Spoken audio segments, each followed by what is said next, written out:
With me today is Patrick Kircher. Patrick is the Roosevelt County, New Mexico Ag Extension Agent. Patrick, you and I have worked together. You've been here 17 years, me 21 in Lubbock. We met early on. We've done a number of programs together, and certainly the Texas A&M Ag program here in the High Plains, there's a number of us have had the opportunity to work closely with New Mexico State, and we appreciate that. And Patrick, this is the first year of industrial hemp in New Mexico, and we anticipate that 2020 could be the first year of industrial hemp in Texas. But tell us a little bit about what you've heard from folks, people you've talked to in New Mexico's first year experience with industrial hemp.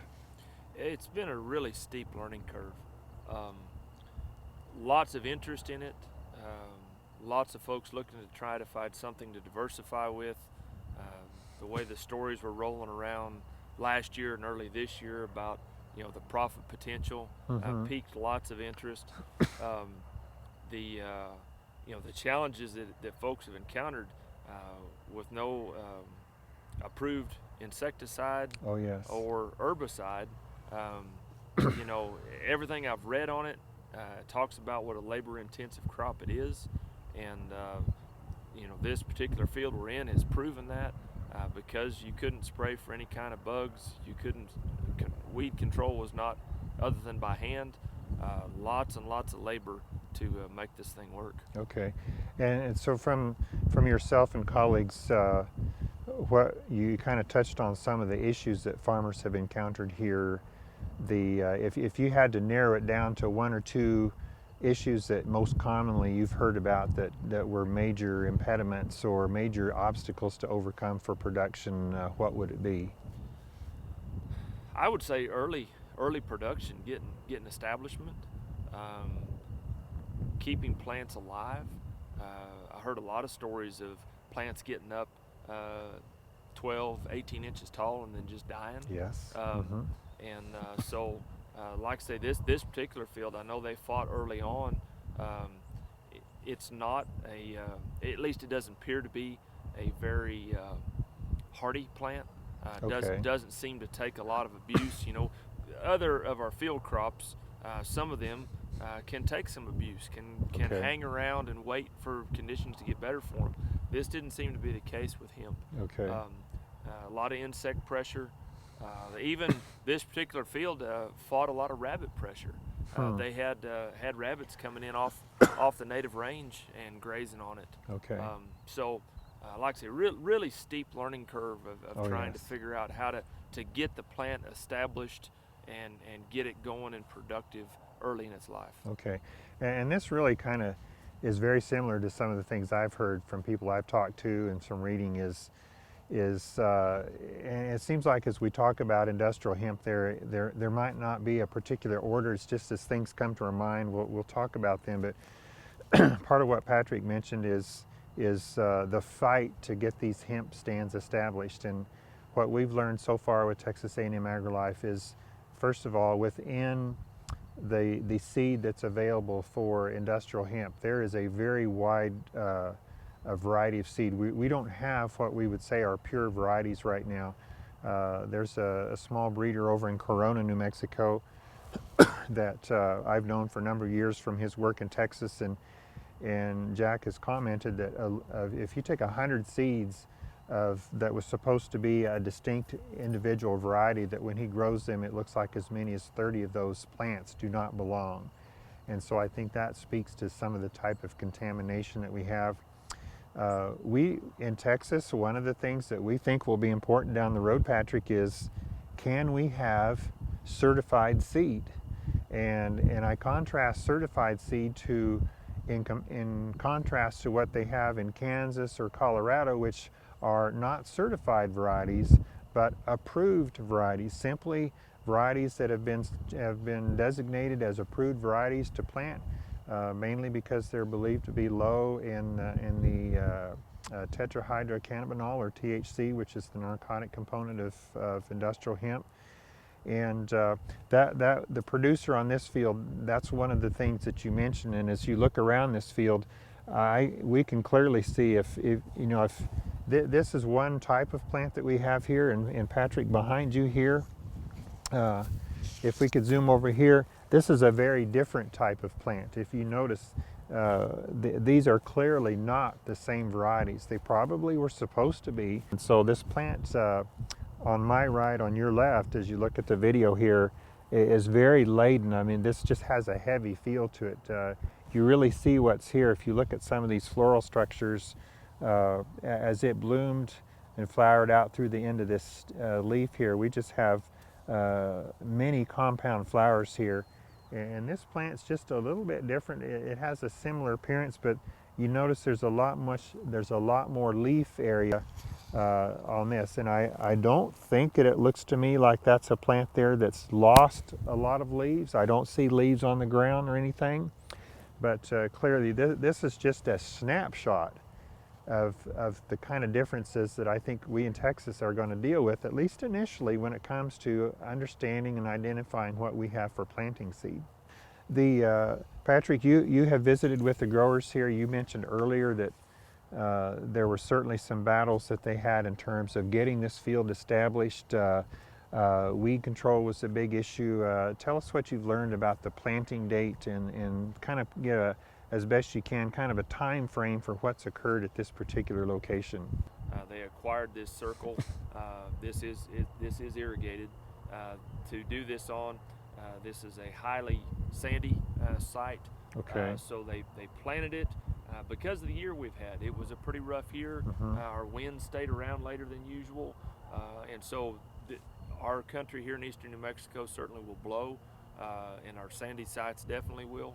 And so they were having a lot of trouble once they got it planted, putting this circle back into production, getting it planted, fighting the sand. They were having a lot of burn off with the sand burning it down, and so they went ahead and let the weeds grow to try to essentially provide a cover crop for the hemp to protect it from the sand, which it did. But then in turn, as it progressed along, and I'm going to say that this was planted in probably the second week of June. Okay. What ended up transpiring is they let that cover crop of weeds grow. It did protect the hemp plants, but then they had a huge labor cost of bringing in hoe crews to clean out the weeds. And as they cleaned those weeds out and exposed these very delicate plants that had been protected, all of a sudden, man, they got burnt down with the wind and the heat. So the high sand soil removed all their cover. Insects lost their home, moved to the nearest green spot, which was the hemp plant. And boy, it was just a really rough go. The plant seemed to do better. This particular field it's highly sandy on the east. It gets tighter on the west. The west end of the field seems to have done a little better. The plants seem to establish a little better, grew a little better than they did in the sand on this side. But like I say, huge learning curve for these folks, and they have really struggled to figure out the balance of labor. But everything that is said that I've read, highly labor-intensive crop here. Yes.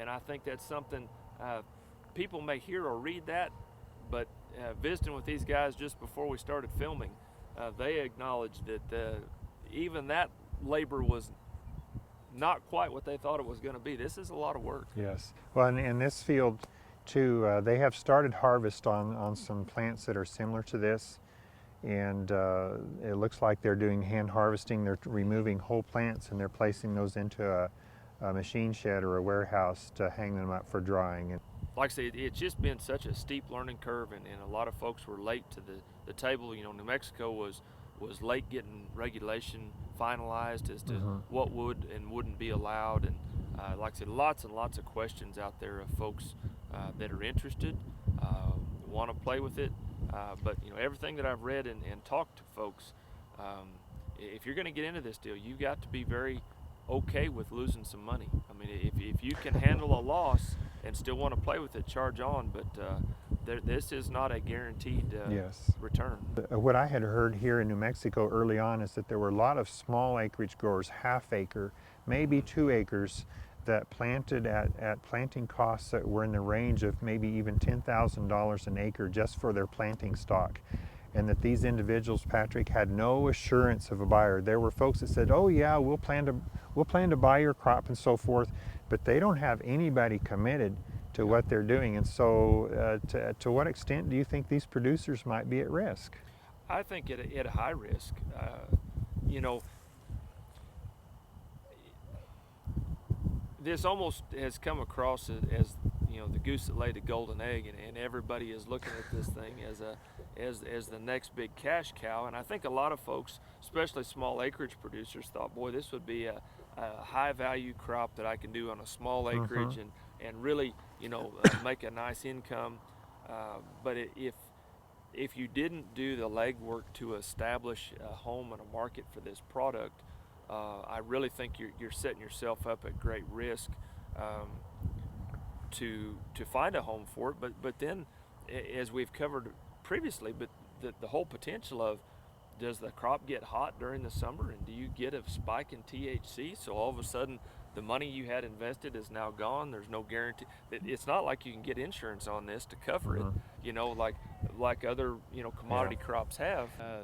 They are currently hand harvesting this crop. They're going through and cutting the plants, piling into a windrow, and then they are the second crew is then loading them in the trailer in kind of a strategic fashion, so that they can get a full load and then haul it back to the drying shed, where they're hanging them up to air dry. That's one of the components of hemp that is,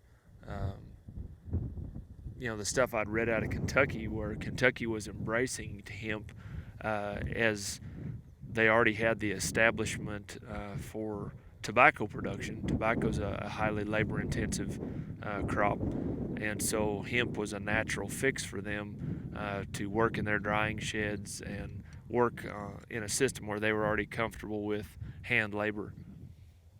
And on that front, with no approved herbicides available, hand hoeing is the only way to control weed infestation and keep the plants clean and keep the field clean.